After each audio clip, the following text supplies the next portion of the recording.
Bismillahirrahmanirrahim. Assalamualaikum warahmatullahi wabarakatuh. Teman-teman sekalian, apa kabar? Mudah-mudahan teman-teman sehat semua dalam lindungan Allah Subhanahu wa Ta'ala, dimanapun teman-teman berada. Dan saya juga berdoa kepada Allah, ya. Saya berdoa kepada Allah, manggil Allah artinya gitu ya. Saya meminta juga kepada Allah, ya, biar teman-teman semuanya sehat, diberikan kelancaran dalam mencari rezeki. Oke, alhamdulillah teman-teman, kita bisa jumpa lagi ya pada pagi yang berbahagia ini untuk membahas satu surat dalam Al-Quran gitu ya. Kita tidak akan membahas tentang surat Al-Fatihahnya gitu ya, atau takwil dari isi surat Al-Fatihahnya, enggak, bukan itu pembahasan kita ya. Kalau teman-teman ada yang berminat untuk mencari atau membaca atau membahas tentang takwil surat Al-Fatihah, saya udah pernah nulis buku judulnya Konektivitas Sholat, tapi di sini saya namain Esensi Sholat gitu ya. Tapi judul terbarunya ini Efektivitas Sholat, Konektivitas Sholat. Versi SBN-nya Konektivitas Sholat. Jadi pagi ini kita nggak akan membahas isi surat Al-Fatihah karena isinya sudah saya lakukan takwil di buku ini. Oke?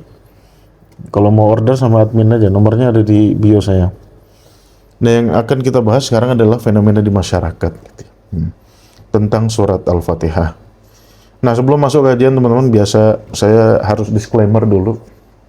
Pertama, saya harus memperkenalkan diri dulu. Ya, mungkin ada teman-teman yang baru datang di akun saya, baru ngelihat live saya hari ini, gitu ya. Nah, nama saya Syarif.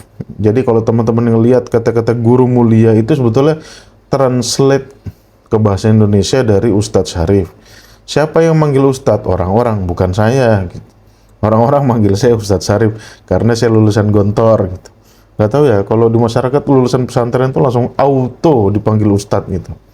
Ya, jadi kata-kata guru mulia itu bukan nyombong, ya. Itu cuma translate aja dari Ustadz Syarif.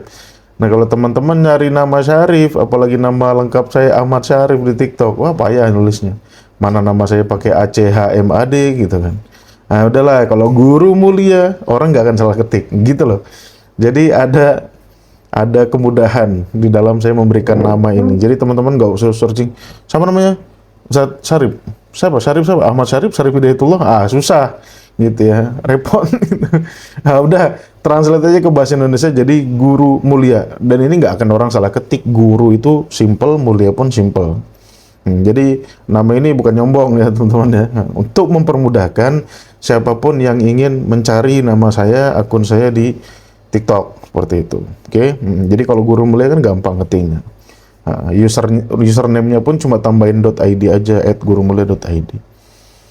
Nah, saya bukan misionaris, ya, saya bukan Yahudi, Wahabi dan lain sebagainya, ya, seperti yang orang tuduhkan di banyak komentar di video-video saya gitu.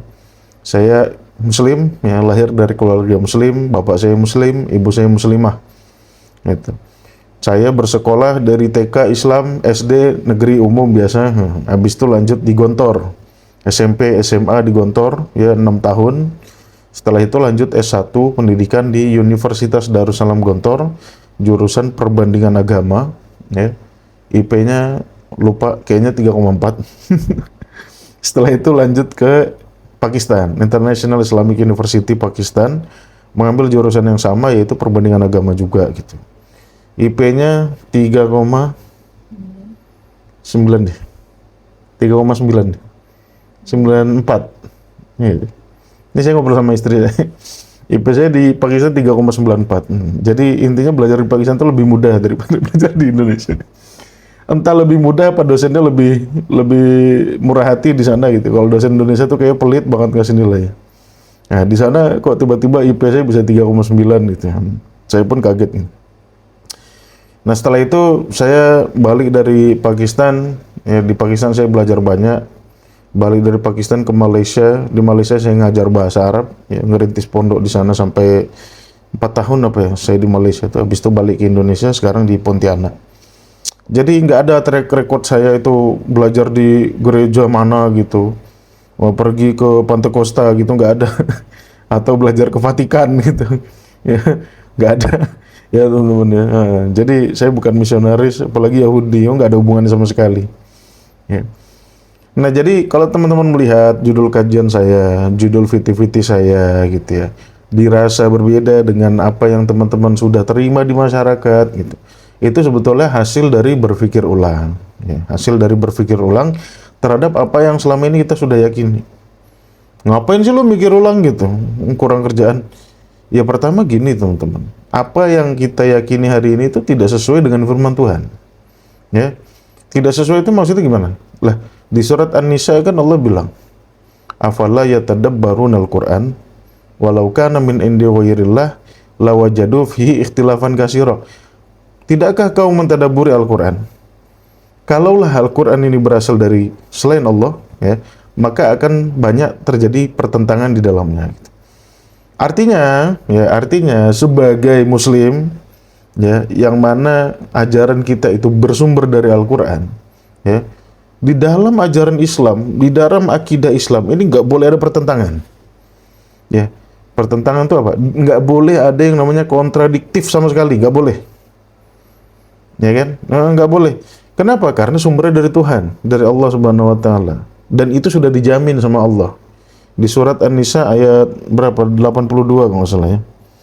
La wajadu fihi ikhtilafan katsira. Ya. Intinya apa? Intinya ketika kita meyakini bahwasanya apa yang kita pelajari ini, apa yang kita pegang ini, apa yang kita jadikan akidah ini bersumber dari Tuhan, maka tidak mungkin ada kontradiksi di dalam akidah kita. Di dalam keseluruhan tubuh akidah kita tidak mungkin ada kontradiksi. Oke? Kalau sumbernya betul dari Tuhan. Ya. Nah, atau kalaulah pemikiran-pemikiran kita tidak bertentangan dengan apa kata Tuhan. Nyatanya di dalam akidah umat Islam banyak yang bertentangan, banyak. Munculnya aliran-aliran itu awalnya dari pertentangan. Munculnya Qadariyah, Jabariyah, Syiah, Murji'ah.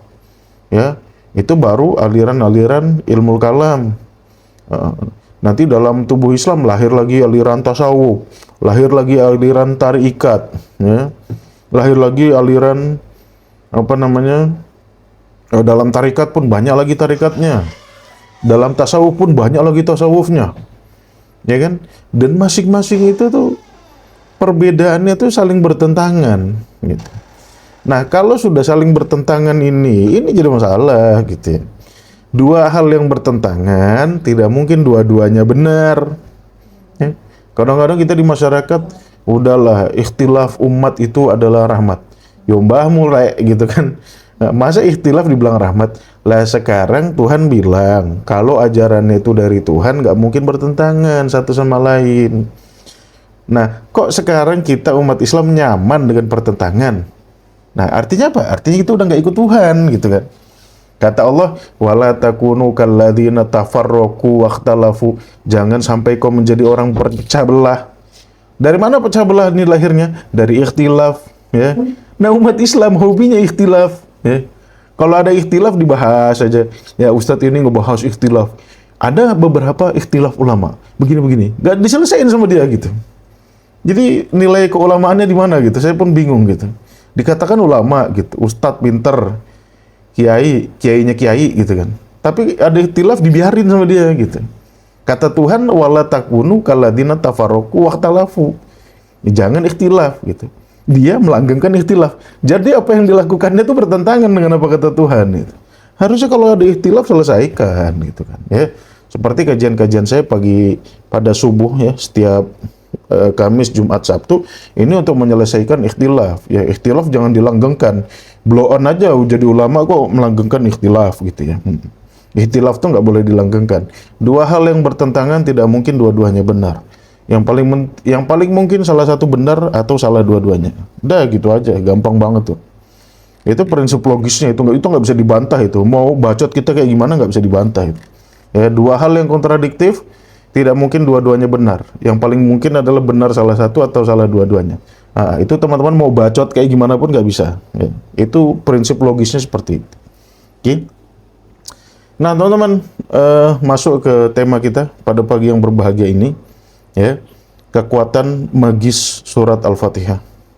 Ini sebetulnya dengan judul ini saya ingin menyindir ya, umat Islam ya, yang masih saja dan selalu saja ya masih berpandangan bahwasannya Al-Quran itu cuma Allah turunkan untuk kau cari pahala gitu. Ya. Masih saja umat Islam mau di Indonesia, mau di Iran yang pinternya kayak gitu, ya bisa bikin rudal balistik 6 menit dari Iran ke Israel nyampe gitu. Yang mau di Arab Saudi, mau di Dubai, mau di Qatar gitu. Masih saja cara pandang terhadap Al-Quran itu seakan-akan Allah nurunkan Al-Quran tuh biar kau baca dapat pahala aja gitu. Kok dia ngomong saya kayak orang Pontianak. Ya. Seakan-akan gitu aja tuh, Tuhan nurunkan Quran biar kau baca kau dapat pahala. Ya. Sehingga ya, cara pandang umat Islam terhadap Al-Quran itu mantra. Quran tuh hanya dianggap mantra. Benar gak? Lihat aja perilakunya, one day one juice, ya kan? Dihafal-hafalin, dikatamin bolak-balik gitu. Itu kerjaan umat Islam nih. Ya. Majelis yang bongkar Quran jarang. Ya. Oh itu ada ceramah-ceramah. Itu ceramah tuh pasti buka kitab tuh, kata orang lagi gitu. Ya, jarang. Saya melihat ada kajian. Jangankan kajian, khutbah Jumat loh. Quran tuh cuma dijadikan penggugur rukun. Bayangin aja. Khutbah Jumat, Quran cuma dijadikan penggugur rukun, ya. Habis itu cerita mitos. Khutbah Jumat aja diisi cerita mitos. Diisi cerita mitos. Kalau isinya masih hadis, masih perkataan ulama, masih oke lah. Mitos gitu. Lagian kalau kita mau sadar ya, emang zaman Nabi ada gitu. Nabi ngomongin kata ulama gitu. Atau Nabi ngomongin kata dirinya sendiri, kan nggak ada. Ya otomatis yang disampaikan Nabi dalam khutbah Jumat itu Al-Quran gitu. Ya. Tapi sekarang kita enggak. Ya, asal udah khutbah Jumat hadis, kata ulama mitos. Hadis kata ulama mitos. Ayat Al-Quran cuma jadi penggugur rukun aja gitu. Ya. Jadi sesempit itu ya pandangan umat Islam terhadap Al-Quran. Ya. Bahkan slogan-slogan, narasi-narasi, ya kan? Cinta Quran, hidup bersama Quran, itu lihat aja tuh.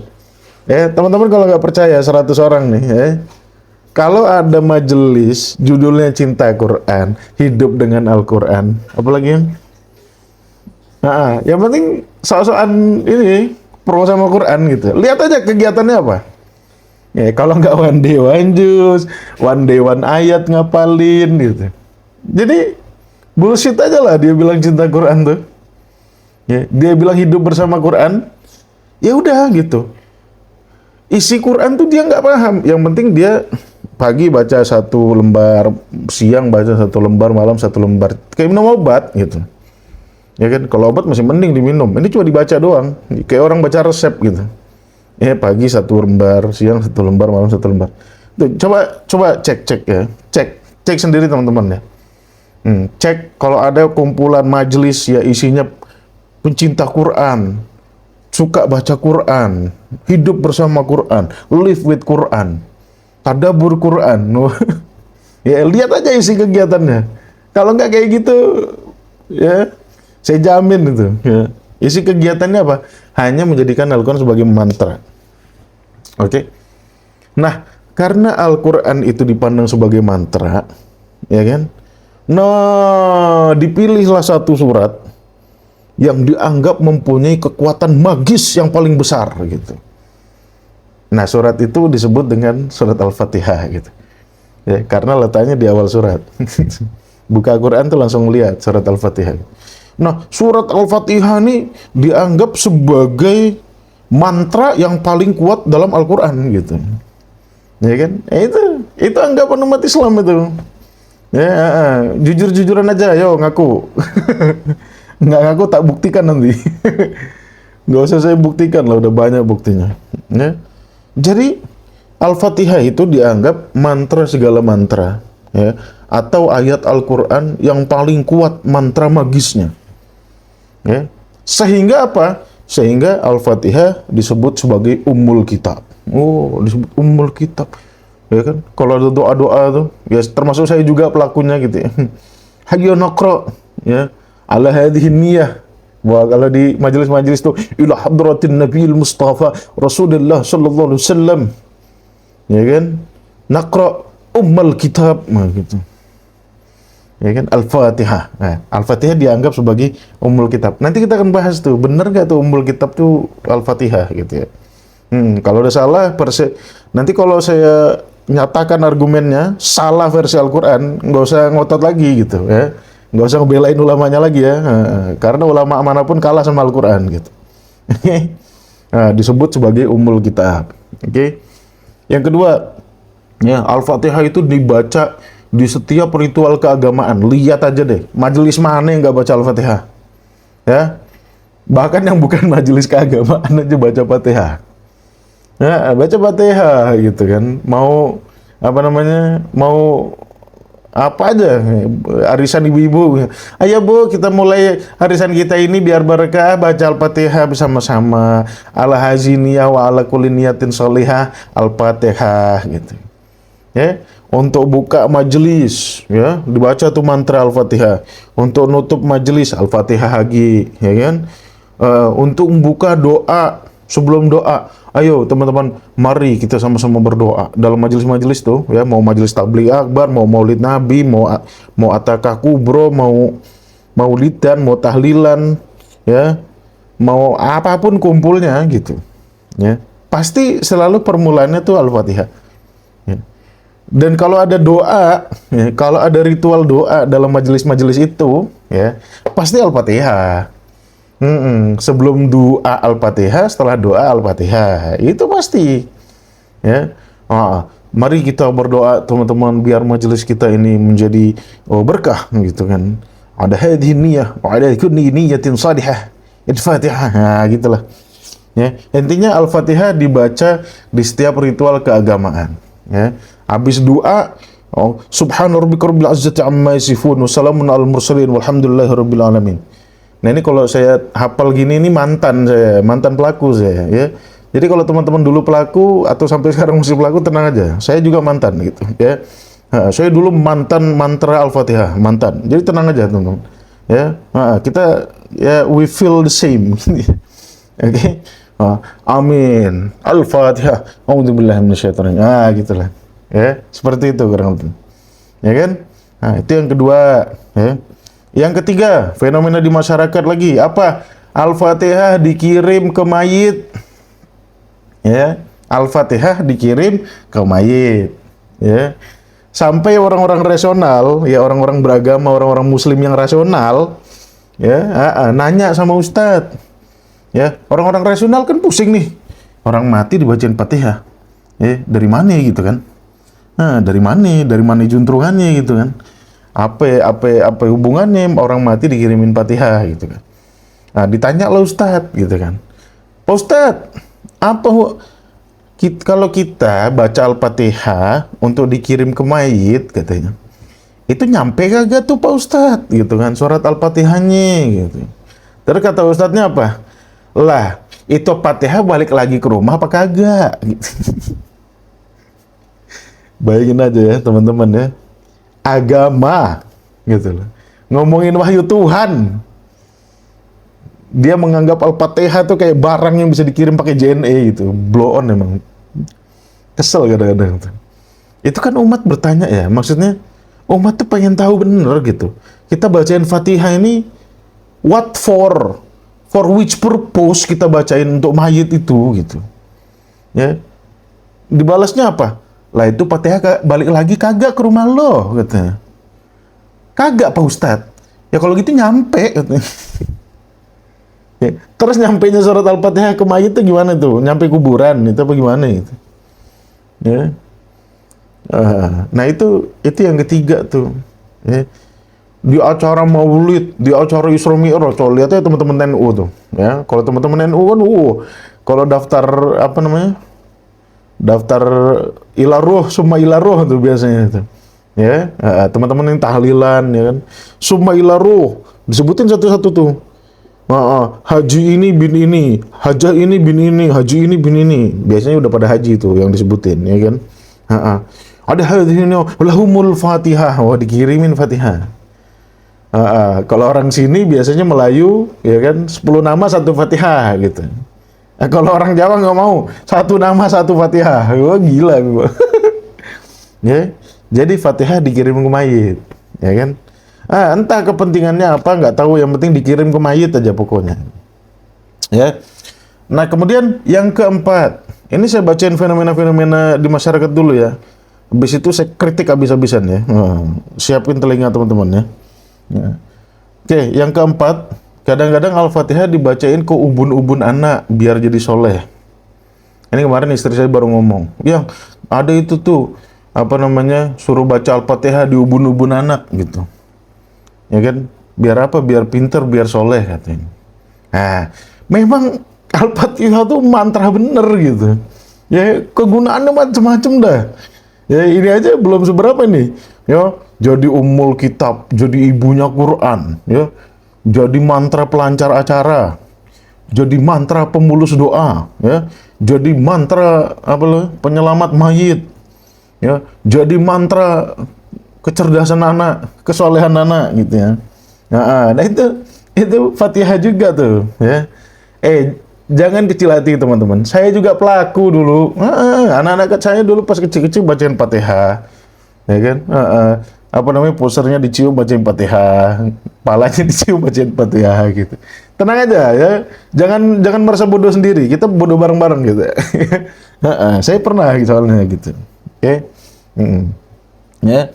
Kemudian, nah, yang lebih gila lagi, ya, untuk mendapatkan keinginan tertentu, udah Fatihahin aja katanya. Ya kan, mau ngebor sumur, ya, kadang-kadang di Jawa tuh, ya, main tunjuk aja tuh, nih, ini bor di sini, ini sudah saya Fatihahin dan nyetrum kan. Kalau nyetrum jangan dibor Pak, itu ada kabel PLN-nya kayaknya tuh, gitu ya.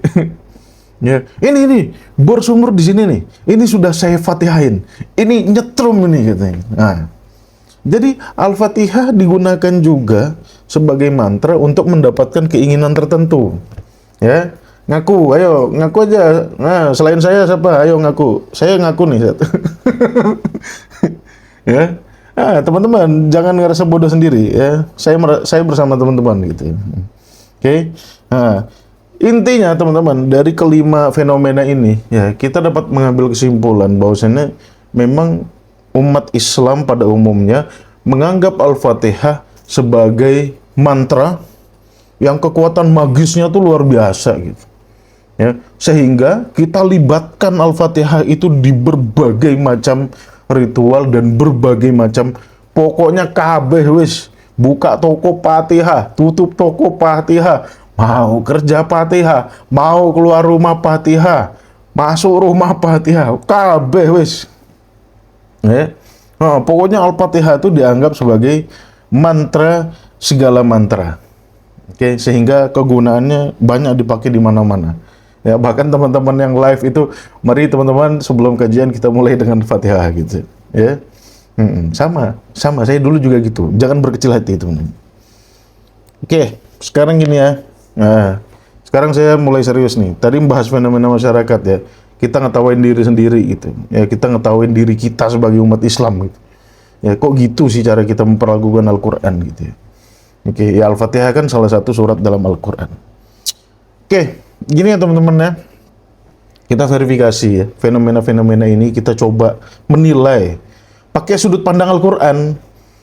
Ya, jangan pakai sudut pandang kau, jangan pakai sudut pandang saya, jangan pakai sudut pandang gurumu, kiaimu, habaibmu, ya.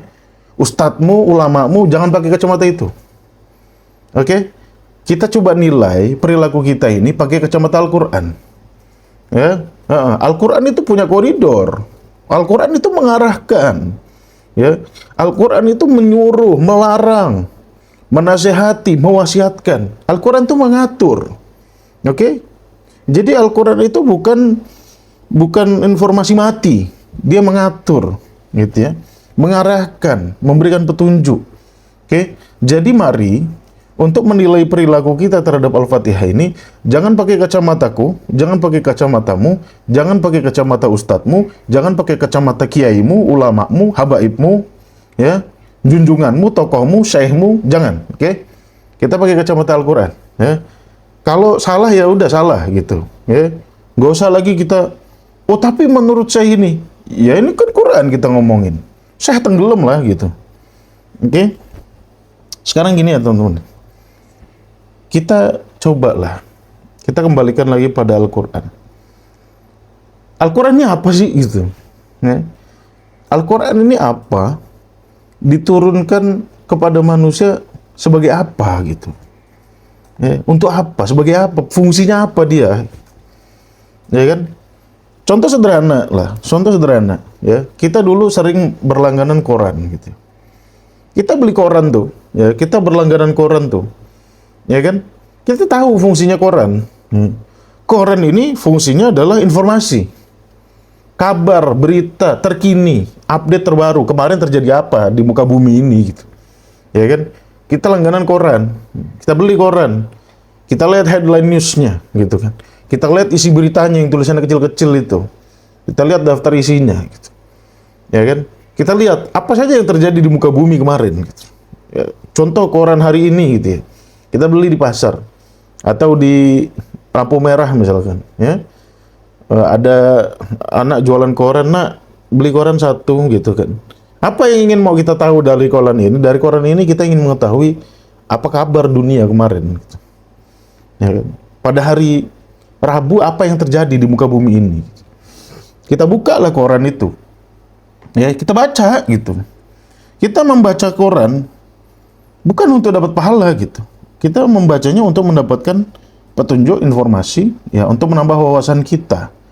What happened in the world, ya, for the last 24 hours gitu. Oke? Nah, sekarang kita mari mencari gitu ya. Dalam Al-Qur'an, Allah turunkan Al-Qur'an ini sebagai apa gitu. Ya kan? Kalau kita ngelihat perilaku kita tadi tuh, poin-poin yang saya sebutkan di awal tuh, ya, ini kan seakan-akan Allah nurunin Al-Quran, ya, hanya untuk kau baca kau dapat pahala gitu, atau kau jadikan mantra, ya, dengan itu bisa, ya, memperlancar urusanmu, ya, bisa menyelamatkan mayat, bisa menyelamatkan, bisa mencerdaskan anak, dibacain di ubun-ubunnya, bisa mendapatkan keinginan tertentu. Ya, bahkan bisa digunakan serbaguna, ya, layaknya tepung gitu ya. Nah sekarang ada nggak Tuhan ngomong begitu gitu? Kembalikan aja gitu, ya. Jangan sotoy dulu, jangan kata syekh ini diam dulu, ya. Kata ustadz ini diam dulu gitu. Kita dengerin dulu Tuhan ngomong apa gitu, ya. Kalau kita rame-rame kita buka surat Al-Baqarah ayat 183 gitu ya. Ayo kita rame-rame, kita buka surat Al-Baqarah ayat 185, 183 puasa gitu. Kalau kita rame-rame buka surat Al-Baqarah ayat 185, di situ Allah ngomong dengan lugas, jelas, ya, nggak perlu pintar untuk mengartikan ayatnya gitu. Apa Allah berfirman? Syahrul Ramadan alladzi unzila fihil Qur'an hudan linnas. Ya, di bulan Ramadan diturunkan Al-Quran sebagai apa? Ya, sebagai apa? Hudan, sebagai petunjuk, ya, untuk manusia. Oke, hudan linnas, petunjuk untuk manusia, bukan mantra, bukan sekedar nambah saldo pahala, ya. Hudan linnas, petunjuk untukmu.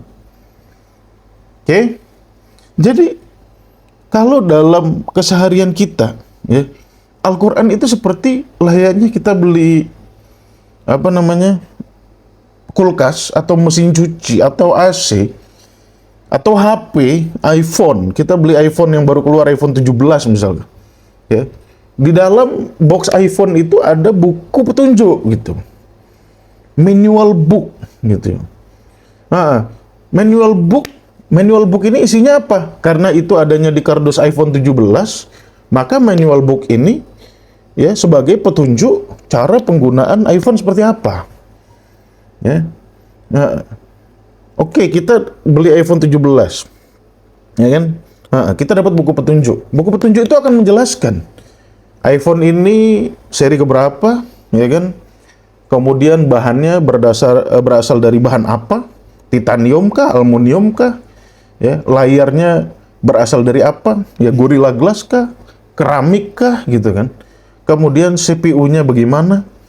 Kartu SIM card yang bisa dipakai, kartu apa gitu kan. Kameranya ada berapa? Baterainya bertahan berapa lama gitu kan. Nah, itu namanya buku petunjuk gitu. Yang ada di buku iPhone 17 tadi gitu kan. Nah, dengan buku petunjuk inilah ya, kita berkiblat dalam mengoperasikan iPhone gitu. Ya kan?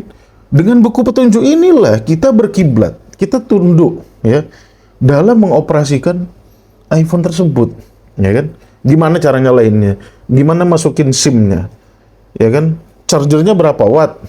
Ya kan? Yang cocok berapa watt untuk iPhone? Gitu kan? Kemudian bisa berapa menit? Ya kan? Bisa berapa jam dia hidup dalam seharian, misalkan seperti itu. Nah, itu kita semua dapat informasi. Ya kan? Jadi kurang lebih gambaran Al-Qur'an yang diturunkan kepada manusia ya, itu seperti buku petunjuk yang kita dapat ketika kita beli iPhone. Ya, sama. Tetapi Al-Qur'an itu ya petunjuk untuk manusia. Artinya apa? Al-Qur'an inilah yang mengarahkan kita, yang mengatur kita bagaimana seharusnya kita hidup di muka bumi ini gitu. Ya. Makanya isi Al-Qur'an itu cuma dua aja, informasi sama petunjuk.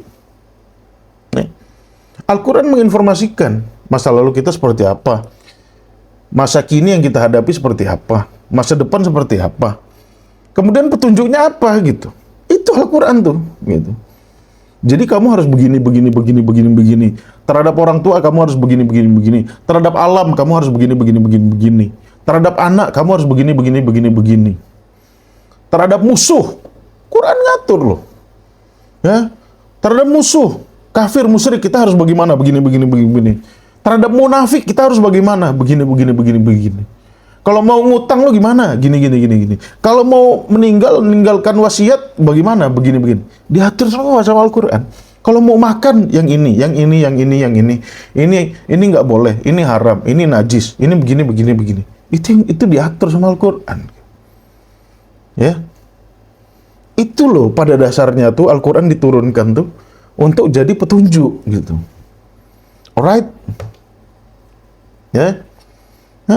Jadi Al-Quran itu tidak diturunkan agar kita baca pagi sekali, siang sekali, sore sekali, barang siapa yang membacanya satu ayat dapat 10 pahala. Bukan untuk itu gitu.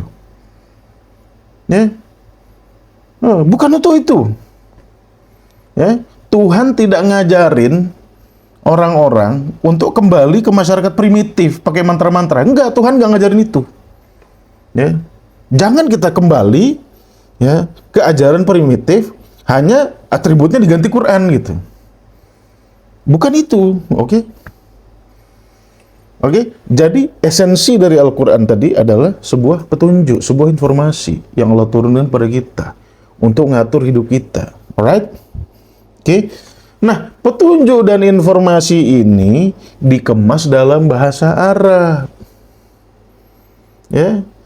Which is, ya, unfortunately, sayangnya, bahasa Arab itu bahasa asing buat kita orang Indonesia ini. Ya. Nah, bahasa asing untuk kita. Ya kan? Kecuali yang turunan Arab lah. Gitu. Ya. Unfortunately, tetapi bagi orang Arab, ya ini bukan bahasa asing Quran ini. Ya bahasa mereka ngomong hari-hari. Ya. Nah, saya melihat ada suatu hal yang membuat umat Islam tuh kenapa ya? Dia kan Islam. Komitmen dia itu kepada Al-Qur'an. Tapi dia tuh enggan belajar bahasa Arab gitu. Sebagai kunci ya untuk membongkar ya isi dari Al-Qur'an itu gitu. Ya. Lebih pilih belajar kepada ustadz-ustadz, ya kan?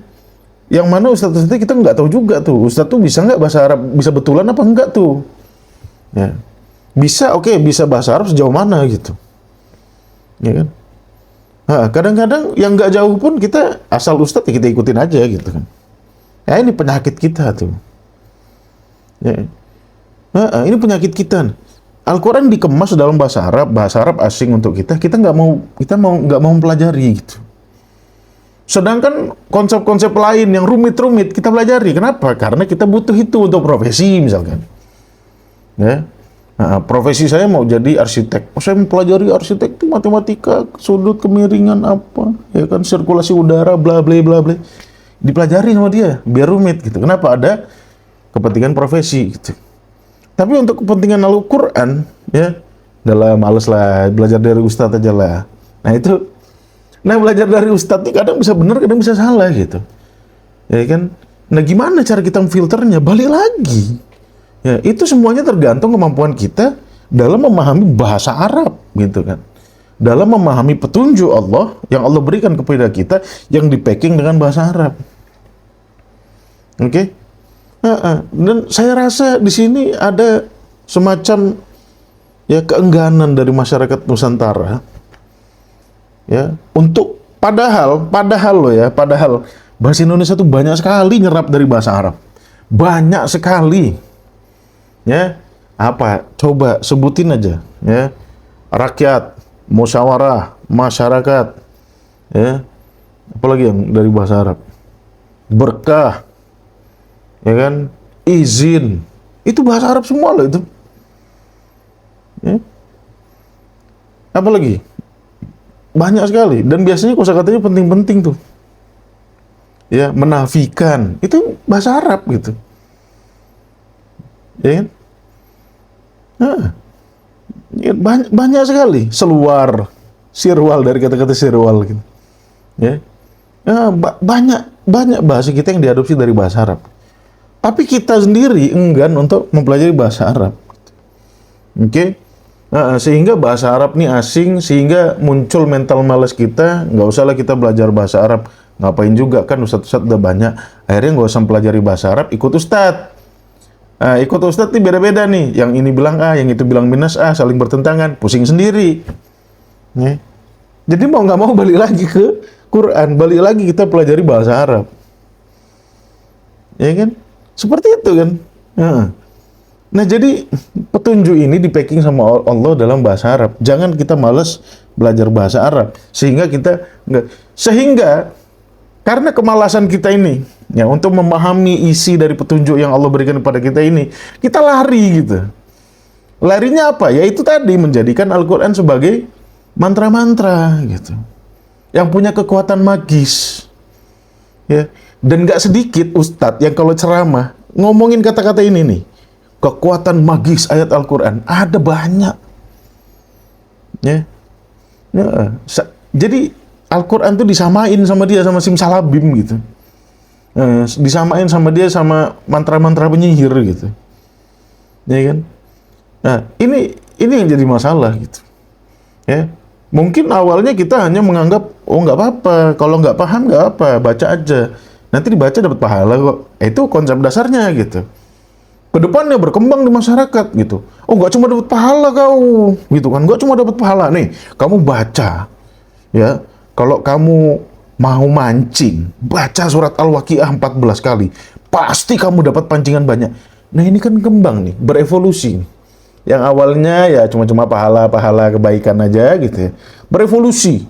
Ya, nggak cuma pahala, kau dapat ikan, gitu kan? Baca Al-Waqiah 14 kali. Ini aku ijazahkan kepadamu. Wow, ya Allah, gitu kan. Nyesel lah Allah nurunin Quran tuh kalau kayak gitu lah. Masa surat Al-Waqiah isinya informasi penting, ya. Jadi ibarat kita dapat surat dari presiden, ya, isinya kepres gitu. Sama masyarakat dibacain aja. Keputusan presiden nomor sekian, sodako presiden gitu kan. Ya, itu kerjaan kita tuh. Paham isinya? Kepres? Enggak. Lah terus gitu. Apa enggak diamuk sama presiden kalau kayak gitu?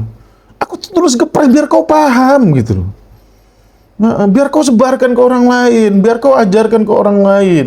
Ini yang berlaku, pegang teguh ini gitu. Ya. Jadi Pak Prabowo aja ngamuk ya. Pasti ngamuk itu kalau kepres cuma dibaca pagi sekali, siang sekali. Paham? Kagak gitu. Yang penting baca aja. Kan satu huruf dapat 10 kebaikan gitu. Ya. Nah itu cara kita memandangnya tuh. Ya. Jadi karena bahasa Arab asing, untuk mempelajarinya sulit, kita ngakalin Tuhan gitu kan. Ya udahlah kita baca aja, yang penting dapat pahala, wis mati masuk surga. Gitu ya. Sehingga apa? Sehingga praktek-praktek kita terhadap Al-Qur'an ya selayaknya praktek masyarakat primitif. Jadi kita selama ini menarasikan Al-Qur'an, menggaungkan Al-Qur'an, tetapi bentuk kegiatannya itu kayak gitu-gitu aja, gitu ya. Itu kita sedang melanggengkan atau sedang meneruskan, ya kita lagi menjadi khalifah masyarakat primitif gitu. Cuman mantranya diganti pakai ayat Quran, gitu aja. Ya, gitu aja. Yang ngusir-ngusir hantu tuh ya dukun-dukun tetap gitu. Cuman pakai ayat Quran gitu, biar islami, biar berkah katanya. Udah ngomong biar berkah gitu, berkah juga artinya apa dia nggak tahu gitu kan. Ya.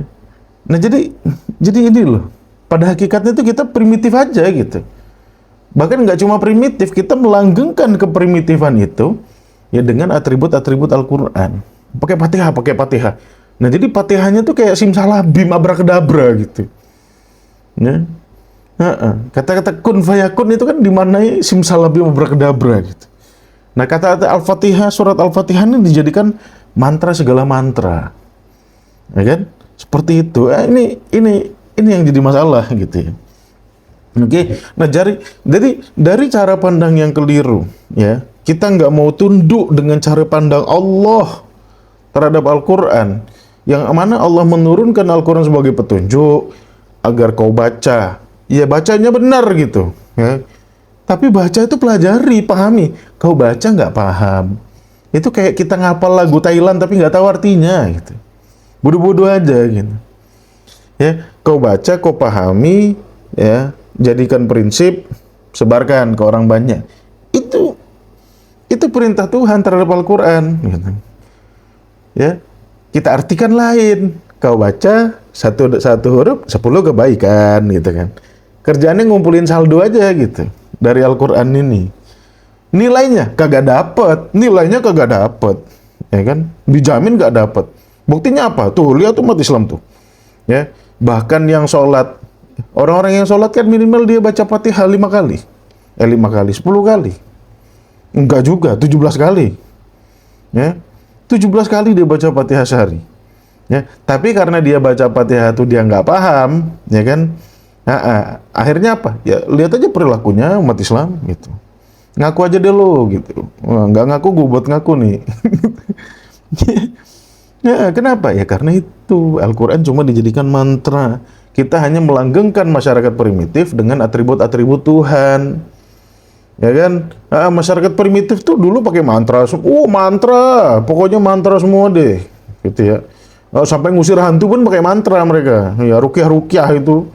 Ya, itu kan Ghostbuster itu dulunya sudah ada. Sebelum turunnya Al-Quran pun sudah ada Ghostbuster itu. Gitu kan? Cuman sebelum Al-Quran dia pakai jampi-jampi masing-masing. Kadang-kadang adat-adat tertentu punya jampi-jampinya gitu kan. Setelah turunnya Al-Quran berubah gitu. Apanya yang berubah? Mantranya, perilakunya nggak berubah gitu. Perilakunya tetap primitif. Cuman mantranya diganti pakai Quran, bajunya diganti pakai gamis, pakai peci, live TikTok. Ayo, yang ada jinnya, ayo saya bacain surat As-Saffat, ayo. Memang pernah Tuhan bilang surat As-Saffat aku turunkan biar kau bisa ngusir jin? Kan nggak ada gitu. Ya, tapi dipakai sama ustadz satu. Ayo lihat dari saya, ayo. Saya bacain surat As-Saffat, jin kamu hilang gitu. Saya rasa malah kerasukan orang. Stres ngelihat ustadznya gitu. Jadi Qurannya dijadikan mantra sama dia. Banyak kan teman-teman di TikTok, banyak kan. Ayo, apa? Kamu pernah lihat kan? Ya kan? Ayo lihat tangan saya. Wassafati saffa, wassabiqati sabqa. Gini. Jin hilang. Emang gila gitu. Ya, emang gila gitu. Jadi primitif aja selama ini gitu. Nah, itu cara pandang kita terhadap Al-Quran ya teman-teman ya. Jadi jangan ikuti cara pandang primitif. Al-Quran cuma jadi atribut aja, jangan ikut cara itu. Itu primitif. Tuhan ngajarin nih sama kita. Itu primitif, manusia, itu tuh primitif. Nah, kau tuh manusia berilmu, berakal, punya logika, punya rasionalitas. bisa berkembang, bisa hidup beradab, bisa menciptakan teknologi-teknologi yang dapat memudahkan hidupmu, yang dapat menjaga kelangsungan hidupmu di muka bumi ini. Ya, Tuhan ajarin yang benar nih caranya gini. Jangan kau balik lagi ke masyarakat primitif. Ya, udah nyembah batu, baca bel, gombal-gombel, berharap dapat jodoh. Enggak. Ya, Quran bukan seperti itu ya, teman-teman. Ya, silakan kalau teman-teman masih mau ngikutin cara pandang primitif, ya teman-teman artinya melakukan kontribusi ya dalam membodohkan umat. Membodohkan bukan membodohi ya, buat umat bodoh gitu. Ya.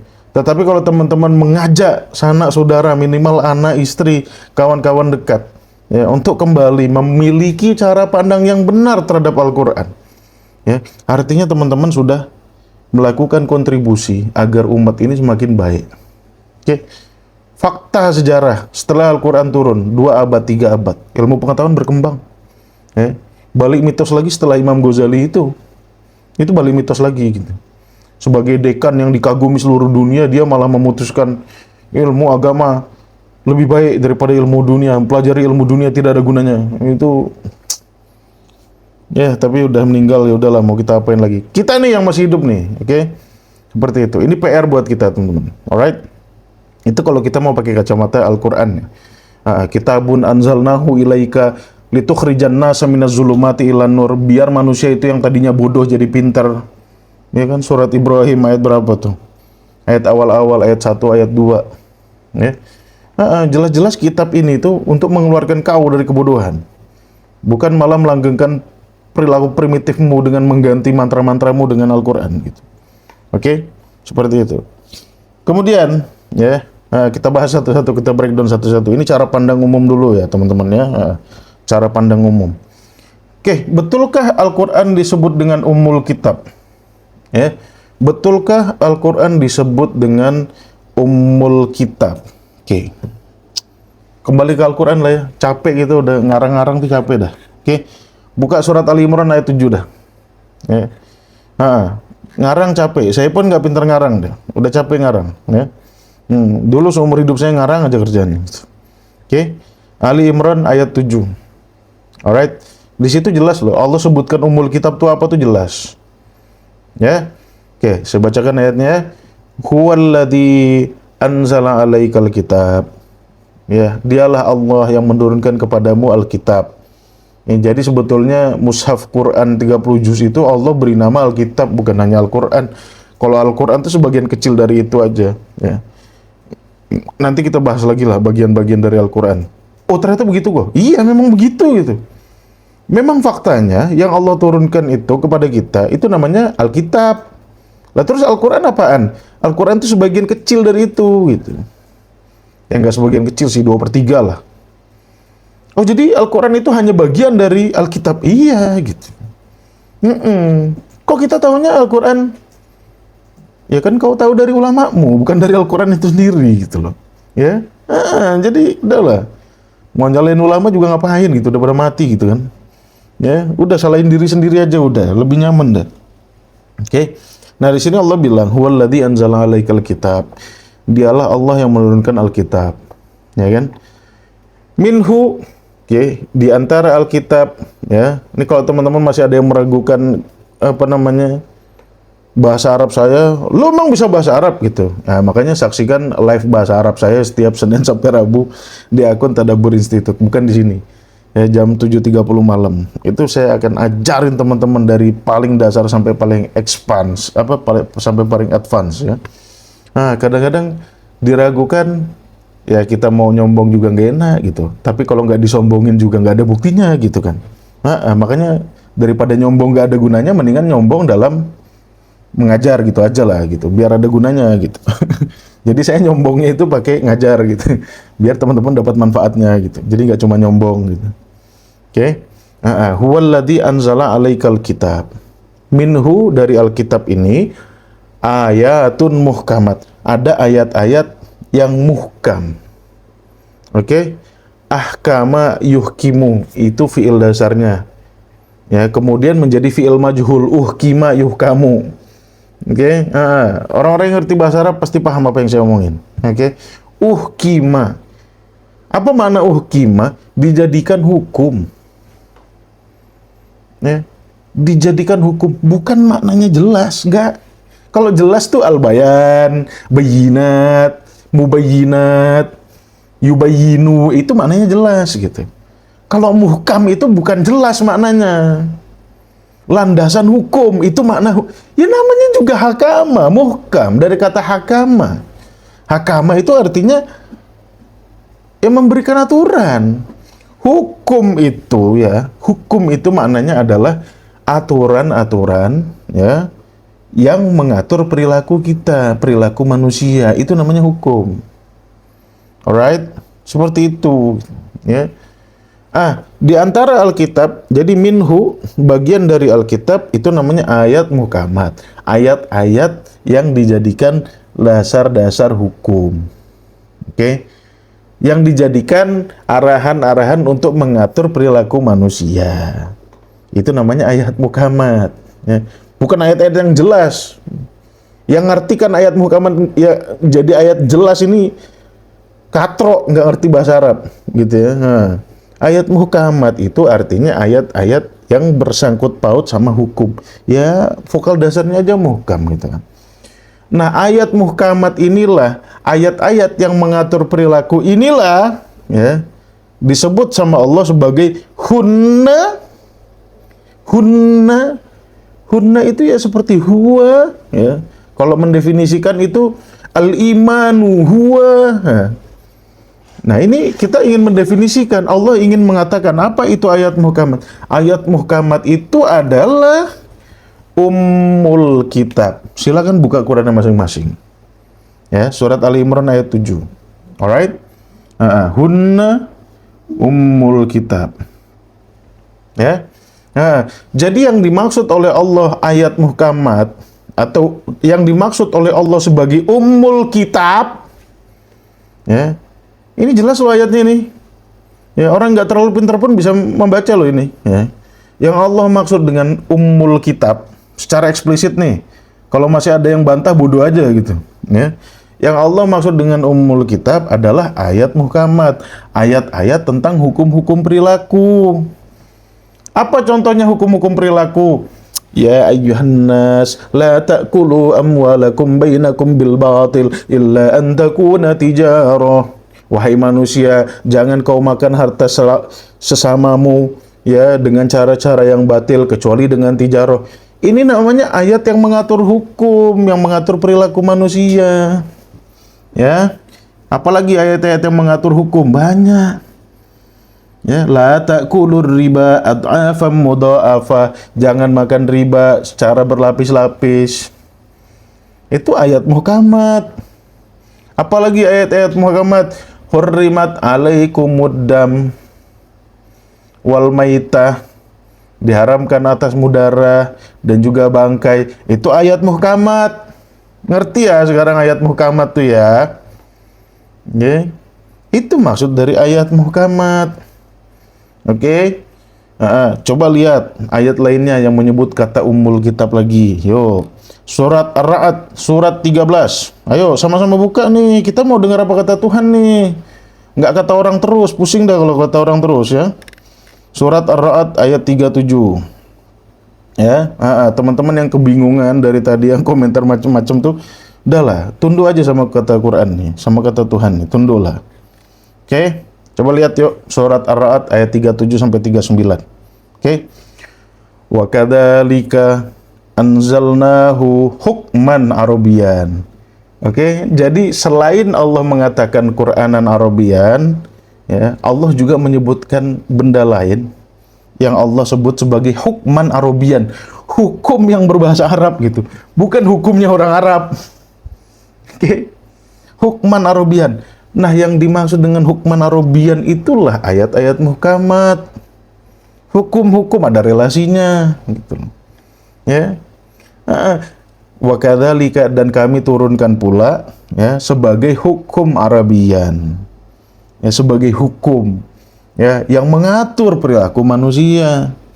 Wala ini taba'ta ahwa'ahum ba'da ma ja'aka minal ilmi ma laka minallahi min waliyyin wala wa. Kalau masih mau ikut ya hawa nafsu mereka ngatur manusia, ya maka udah nggak ada lagi, ya. Setelah itu Allah ngomong tentang pengutusan Rasul, ya. Walaqad arsalna rusulan min qablika wa ja'alna lahum azwajan wa dzurriyyah. Ya artinya Rasul itu hanya manusia biasa gitu ya. Punya istri, punya keturunan. Wa makana li rasulin an ya'tiya bi ayatin illa bi idznillah. Ya. Jadi Allah ngomongin tentang risalat nih. Ya kan? Kalau nubuat Allah ngomongin tentang informasi gitu. Kalau risalat Allah ngomongin tentang yaitu tadi perintah-perintah, hukum-hukum perilaku, ya. Dan tidaklah seorang rasul, ya, datang dengan ayat kecuali dengan izin Allah. Ya, kalau konteksnya perilaku, ya izinnya subjektif. Ya, likulli ajalin kitab. Ya, artinya setiap ajal mempunyai temanya tertentu. Kemudian Allah katakan, yamhullahu ma yasha wa yuthbit. Ini udah kewenangan Allah. Mana yang dia hapus, mana yang dia tetapkan sebagai hukum. Ya, ada nggak hukum-hukum yang dihapus? Ya ada. Ya, hukum-hukum yang berlaku pada Bani Israel, ya, itu tidak semuanya berlaku untuk umat manusia gitu, atau umat Islam lah katakan seperti itu. Enggak semuanya berlaku. Ya. Nah inilah makna yamhullahu ma yasha wa yusbit. Allah menghapus, ya, hukum-hukum, ya, direvisi karena mungkin sudah tidak relevan lagi dengan manusia, ya. Kalau Bani Israel tuh rojam gila, hukuman salib tegas Bani Israel tuh, ya. Makanya orang Nasrani itu logonya salib itu untuk menunjukkan bahwasannya, ya, apa namanya, mereka kan yakinnya Nabi Isa disalib. Nah, kata-kata salib, penyaliban, ya, itu kan sebetulnya merupakan salah satu metode hukuman yang berlaku pada Bani Israel. Itu berlaku salib itu. Di Quran pun ada. Kita juga sebetulnya boleh nyalib orang itu. Ya. Nah, kalau Bani Israel itu agak tegas. Ya, kalau umat Islam suruh lembut sedikit. Ya. Nah, kemudian Allah mengatakan wa indahu, dan berada di tangannya Ummul Kitab. Ya, Ummul Kitab ini, ya, ayat-ayat tentang hukum-hukum perilaku ini adanya di tangan Allah. Jangan kau buat-buat sendiri gitu loh maksudnya. Ya, Allah yang berhak menentukan mana yang berlaku untuk universal, mana yang berlakunya hanya untuk koloni-koloni tertentu, komplotan-komplotan tertentu, kelompok-kelompok tertentu. Ya, itu makna dari Ummul Kitab. Ya, kaitannya sama perilaku, hukum-hukum, aturan-aturan, ya. Itu, oke. Ini di surat Ar-Ra'd, ya kan, Allah ada menyebutkan Ummul Kitab. Ya, selanjutnya satu lagi, buka surat Az-Zukhruf. Ya. Buka surat Az-Zukhruf ayat 4. Oke. Buka surat Az-Zukhruf ayat 4. Az-Zukhruf surat 43 ayat 4. Alright. Ya. Hamim wal kitabil mubin. Inna ja'alnahu Qur'anan Arabiyyan la'allakum ta'qilun. Wa innahu fi ummil kitab ladaina la'aliyun hakim. Pasti ada hukumnya gitu. Ya. Quran, ya. Kalau Quran beda nih. Quran tuh isinya informasi. Ya, tentang masa lalu, masa kini, masa depan. Oke. Nah, Quran ini berisi tentang informasi, tentang apapun informasi. Oke. Al-Quran yang berisi tentang informasi ini dikonversi ke dalam bahasa Arab, disajikan kepada manusia agar manusia menjadi orang ta'qilun. Ya. Ta'qilun itu berasal dari kata akola. Apa makna akola? Akola tuh ngikat. Ngikat nguncir rambut nih, perempuan nguncir rambut, itu akola itu namanya. Ikat rambut namanya ikal. Ya. Makanya rambut yang keriting-keriting yang ngikat tuh namanya rambut ikal gitu. Ya. Nah, ta'qilun itu artinya agar kita menahan diri, mengikat diri kita menjadi orang yang beradab gitu. Ya, itu makna ta'qilun. Wa innahu fi umil kitab. Nah, informasi-informasi tentang manusia, tentang alam semesta ini menjadi dasar hukum, landasan hukum, ya, untuk penyusunan Ummul Kitab. Makanya disebutkan innahu fi ummil kitab. Dia bergandengan. Jadi ummul kitab yang Allah tentukan untuk kita, hukum-hukum perilaku yang Allah tentukan untuk kita, tidak Allah buat sekonyong-konyong koder, suka-suka dia. Enggak. Berdasarkan ini nih, berdasarkan realitas. Faktanya manusia begini, faktanya manusia begini, faktanya manusia suka kawin. Kalau nggak disetop bisa kawin 1000 dia. Ya. Kasihan anaknya kececer di mana-mana. Ya kalau dia kaya, kalau miskin kacau gitu. Ya, makanya diatur sama Tuhan, kawin 4 aja gitu. Ya, maksimal. Ya, manusia nih kayak kerak, udah megang satu pisang, ya, pengen lagi ngerawak pisang yang lainnya. Rakusnya bukan main gitu. Tuhan tahu, Tuhan kabarkan itu gitu. Ya, kau tuh rakusnya luar biasa. Tapi kata Tuhan, nggak apalah. Yang penting kau infak, kau zakat, jangan lupa. Jangan lupa berbagi sama orang. Sederhananya gitu. Makanya di sini disebut juga ummul kitab. Oke. Jadi apapun yang Allah suruh kepada kita itu, ya, kepentingannya buat kita sendiri. Nggak ada kepentingan buat Tuhan. Nggak ada Tuhan iseng-iseng tuh. Ya. Tobat kau yang bilang Tuhan iseng-iseng, terserah Tuhan gitu, matamu gitu. Terserah Tuhan. Nggak ada. Tuhan tuh nggak iseng-iseng, bro. Ya. Ya, Tuhan itu hakim gitu kan, bijak dalam menentukan segala sesuatu. Oke? Nah, kalau kadang-kadang kita bilang Tuhan biang kerok. Nah, jadi itulah ummul kitab, bukan surat Al-Fatihah.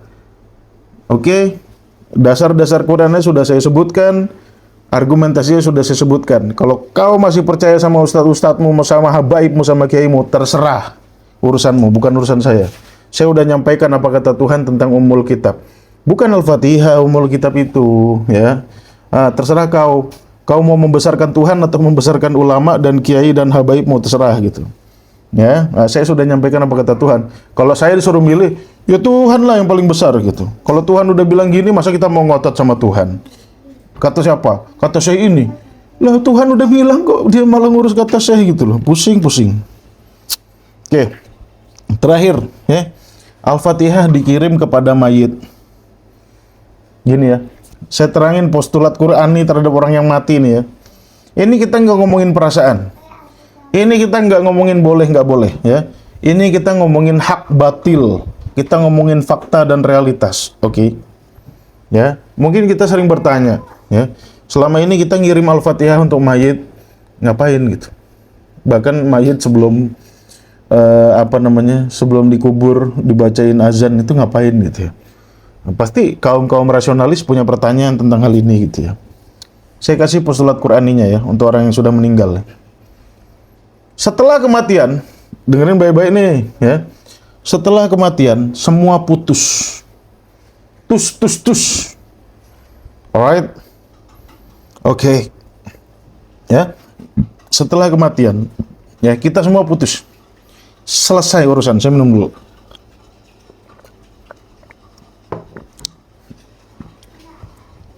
Karena setelah orang mati itu semuanya putus, ya, maka coba lihat dalam Al-Quran, harapan orang-orang yang menyesal setelah kematian, ya, harapan orang-orang menyesal setelah kematian, ya, harapannya apa? Harapannya agar mereka dapat hidup lagi. Itu harapan mereka, ya. Harapan mereka bukan, oh nggak apa-apa aku mati, nanti dapat pahala dari yang hidup. Bukan gitu. Nggak ada Quran nyeritakan kayak gini. Dan orang-orang yang menyesal mati berharap dari yang hidup ditransfer pahala. Nggak ada gitu. Oke? Cari di Quran, dari cover depan sampai belakang, sampai sobek-sobek nggak ada. Semua penyesalan orang yang sudah mati, ya, harapannya cuma satu, kembali hidup lagi. Ya. Untuk apa? Untuk memperbaiki apa yang dia buat gitu. Contoh ya. Contoh surat Al-Mu'minun ayat 99 sampai ayat 100. Nah, surat Al-Mu'minun ayat 99 sampai ayat 100. Oke. Hatta idza jaa ahadahumul maut qala rabbi farji'un, ya. Ketika kematian mendatangi salah seorang di antara mereka, mereka berkata apa? Irji'un, kembalikan saya. Loh, kenapa harapannya kembali lagi? Karena orang yang hidup nggak bisa berbuat apa-apa untuk yang mati gitu. Oke, nggak bisa transfer pahala. Ya, apalagi pakai surat Al-Fatihah, gitu. Lebih nggak bisa lagi. Nah, harapan orang yang sudah mati, penyesalannya tuh balik lagi ke dunia. Untuk apa? La'alli a'malu solihan fima taroktu. Biar aku bisa meninggalkan sesuatu yang amal soleh gitu loh. Kenapa? Karena kerjaan dia ngerusak mulu. Gitu. Kata Tuhan, kalah, nggak bisa loh. Ini menunjukkan, ayat-ayat lainnya banyak deh. Ya. Laula akhortani ila ajalin qorib fa asaddaqu wa aku minas solihin. Ya, bukan ana amut la ba'sa al muhim alladhi ya'ish hada yursil al jaza al awfar ilayya. Bukan gitu. Wah, apa tuh artinya? Tadi itu artinya ya, nggak apa-apa Tuhan, aku mati, tenang aja. Kan masih ada anak cucuku, mereka soleh-soleh. Biarpun aku berjudi, aku masih tetap dapat kiriman Fatihah. Matamu, nggak ada. Semua penyesalan itu pengen balik lagi ke dunia. Artinya apa? Artinya nggak ada ya manfaat dari orang hidup yang bisa diberikan kepada orang mati. Ini nggak berbicara perasaan ya. Ini nggak berbicara boleh nggak boleh ya. Ini berbicara hak dan batil. Oke? Oke? Itu ya. Yang kedua, saldo pahala. Jadi saldo pahala kita kalau udah mati itu kita dapat dari mana sih gitu? Gampang. Buka surat Yasin ayat 12. Buka surat Yasin ayat 12. Inna nahnu nuhyil mauta. Kamilah yang menghidupkan orang mati.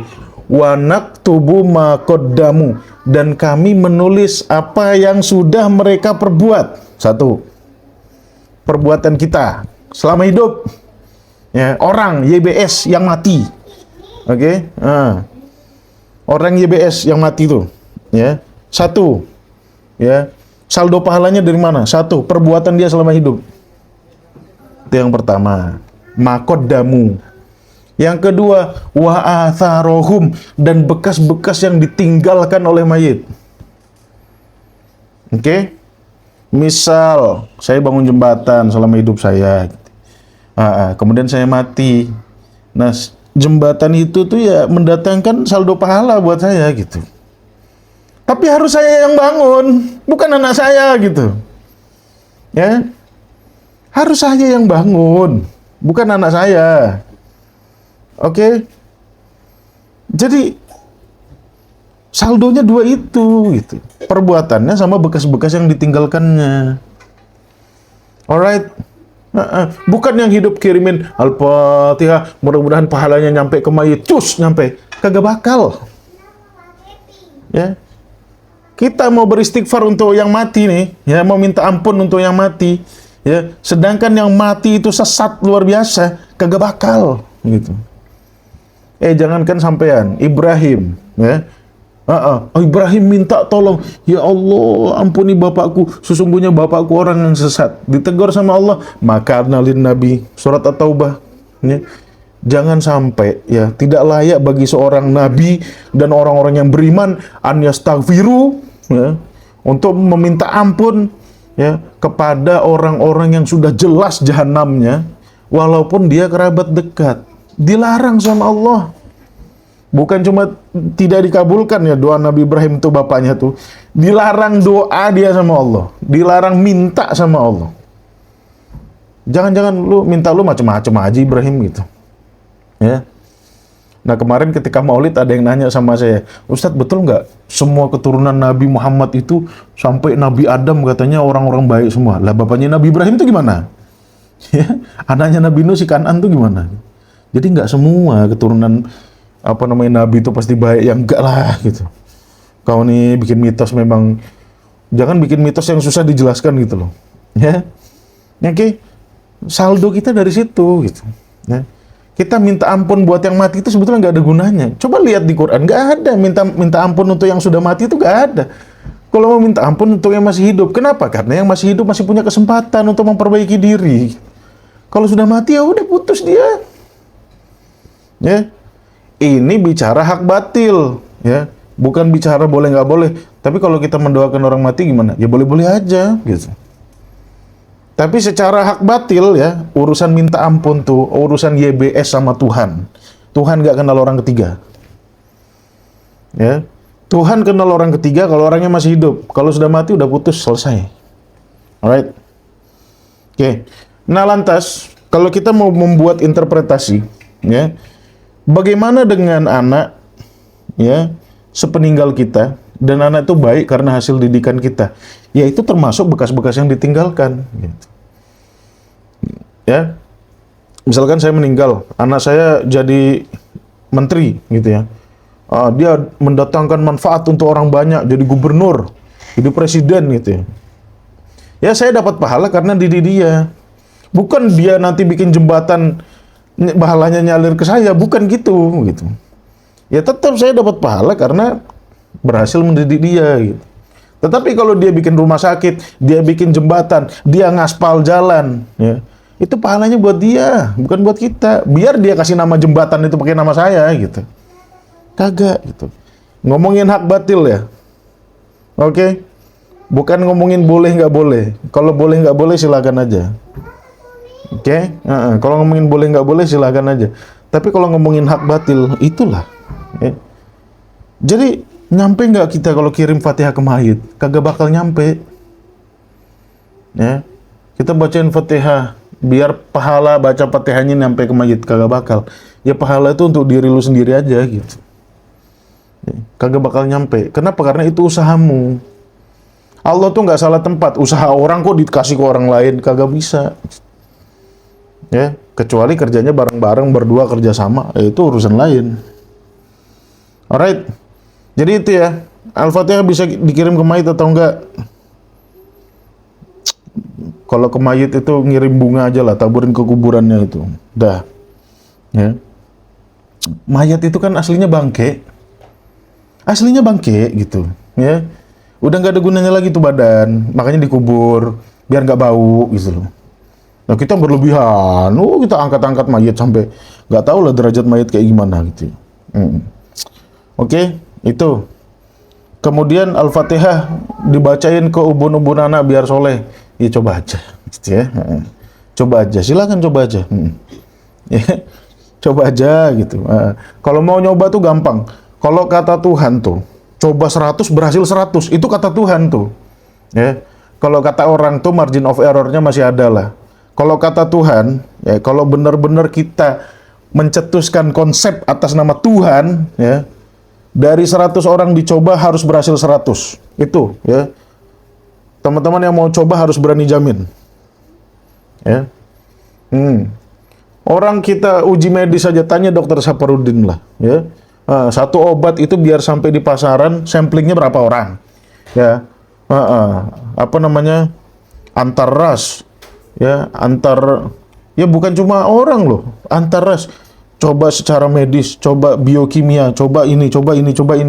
Tingkat keberhasilan harus di atas 50%, kayak gitu-gitu. Masa konsep dari Tuhan, kita berani ngatasnamakan itu dari Tuhan, nggak berani 100% gitu. Nah, cobalah. Yang Al-Fatihah ke ubun-ubun anak biar soleh, untuk dapatkan keinginan tertentu, ya. Harus berani jamin. Ya, kalau satu orang Indonesia melakukan, satu Indonesia berhasil. Harus berani jamin. Kalau satu Indonesia kebanyakan 1.000 orang dulu aja coba. Kalau tidak berhasil, kalau 1.000 yang berhasil cuma 2, itu artinya kebetulan Pak.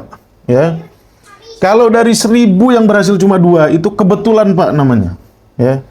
Bukan teori, bukan konsep. Batal teorinya, batal konsepnya. Ya. Dari Tuhan kan, maha sempurna, maha segalanya. Harus berani diuji gitu. Kalau nggak berani diuji, pakai sendiri aja, nggak usah pakai ke orang gitu. Ya. Masa konsep Tuhan coba 100 berhasil cuma 2? Kacau banget tuh konsep manusia aja. Obat dekolgen misalkan gitu, samplingnya keberhasilannya di atas 50% gitu. Masa kata Tuhan kita cuma gadaikan dari 100 yang bisa cuma 2? Ya elah, efektivitasnya rendah sekali gitu. Ya. Itu artinya mitos. Alright? Seperti itu. Jadi itu teman-teman pembahasan kita pada pagi yang berbahagia ini, ya.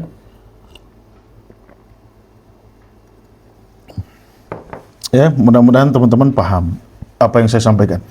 Nah, kalau ada yang bertanya-tanya kayak gitu tuh, tanya-tanya, oh kalau gitu ayat ini salah dong, kalau gini. Pembahasanmu belum komprehensif. Ya. Saya sudah membahas secara komprehensif. Ya, buku-bukunya udah lengkap. Ya, bahkan ngelihat sampai ke Injil-Injil. Ya, pembahasanmu belum komprehensif. Alright, itu gampangnya gitu aja. Oke. Itu aja teman-teman ya, kekuatan magis surat Al-Fatihah. Jadi intinya kekuatan magis surat Al-Fatihah ada nggak sih? Ya nggak ada. Al-Fatihah tuh biar kita menjadi logis, bukan kita biar magis gitu ya. Al-Fatihah tuh biar kita menjadi rasional. Bismillahirrahmanirrahim. Itu kan agar kita mau berpikir rasional. Apa penjabaran Bismillahirrahmanirrahim? Nih di buku kuning udah saya tulis. Ya, kalau mau dapat penjelasannya, yang sosok pinter tadi nunjuk-nunjuk ayat nih, beli ini aja nih, ya. Nggak mau beli ya udahlah, terserah. Ya, itu aja yang bisa saya sampaikan. Ya, mohon maaf teman-teman kalau ada salah-salah kata.